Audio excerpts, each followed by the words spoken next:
গল্প বলি, আমি একটা সিনেমা দেখেছিলাম, সিনেমার নাম ছিল দ্য স্কাই ইজ পিঙ্ক। বাচ্চারা, তোমরা যারা এই প্রতিযোগিতায় অংশগ্রহণ করেছো এবং যারা অভিভাবক আছেন তাদের সবার জন্য আমি গল্পটা বলছি।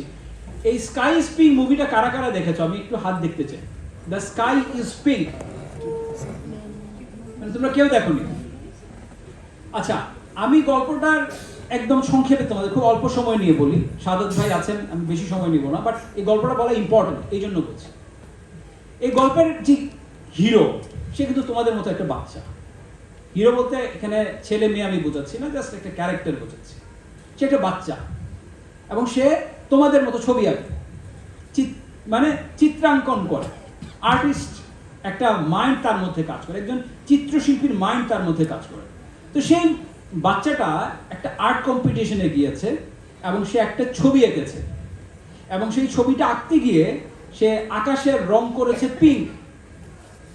তো যারা বিচারক ছিলেন তারা এসছেন, এসে বলছেন যে তুমি তো ডিসকোয়ালিফাইড।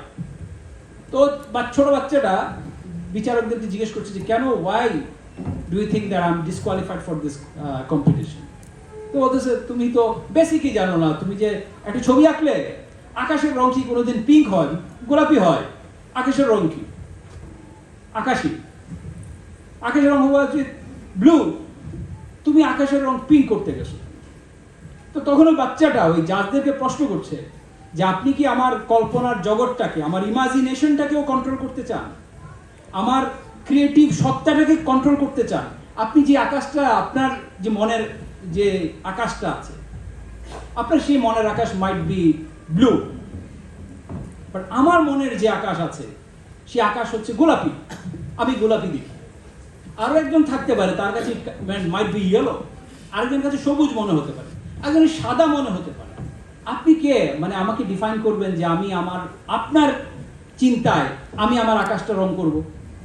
সো আমার আকাশটা আমি আমার মতো রং করব, আমার ইমাজিনেশনে যে রকম আসে সেভাবে আমি আঁকবো।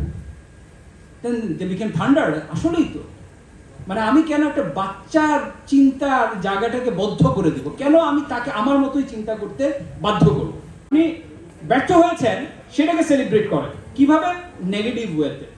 আর আপনি সফল হয়েছেন, সেটাকে সেলিব্রেট করে না, বিকজ আপনাকে ওই কাকটাকে দেখছেন, মানে কামড়ে ধরেন, কিভাবে টেনে নিচে নামানো যায়, এই ধরনের একটা টেন্ডেন্সি। ফর এক্সাম্পল, আপনি এখন বাংলাদেশের কন্টেস্টেই দেখবেন এই জিনিসটা, যে এই জিনিসগুলো কিন্তু চলতেই আছে।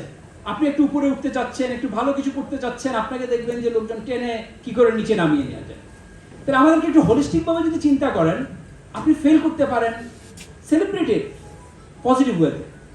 আপনি ভালো করেছেন, then again celebrate it. Make it a মানে কালচার অফ আওয়ার নেশন, যে আমরা ভালো করি খারাপ করি, উইল সেলিব্রেট ইট, মানে আমরা এটা সেলিব্রেট করব। এবং এই চিন্তাটা বা এই প্র্যাকটিসটা আমাদের মধ্যে যদি আনতে না পারি, তাহলে আমাদের লোকজন আগাইতে পারবে না। তাদেরকে সবসময় ওই টানতেই থাকবো পিছনের দিকে। আমরা হয়তো পরামর্শ দিতে পারি, আমরা হয়তো আমাদের কনসার্নগুলো রেজ করতে পারি, কিন্তু যারা ওই জায়গায় বসেন তাদেরকে কিন্তু সেটা করতে হবে, এবং করতে হবে কিন্তু আমাদের ফিউচার জেনারেশনের জন্য। আমরা তো পাস্ট পচে গেছি, আমাদের ফিউচারটা যেন না পচে, আমাদের ফিউচারটা যেন সমৃদ্ধ হয়, আমাদের বাচ্চারা যেন মুক্ত চিন্তা করতে পারে এবং তাদের চিন্তাটা যেন খুব ক্লিয়ার, ট্রান্সপারেন্ট হয়, পরিষ্কার হয়, পরিশুদ্ধ হয়, বিশুদ্ধ হয়। ওই আমি আমার আকাশটা আমার মতো করে রাঙাবো, আমাকে কেউ এসে বলবে না যে তোমার আকাশ আমার মতো করে আঁকো। So that's it, thank you very much.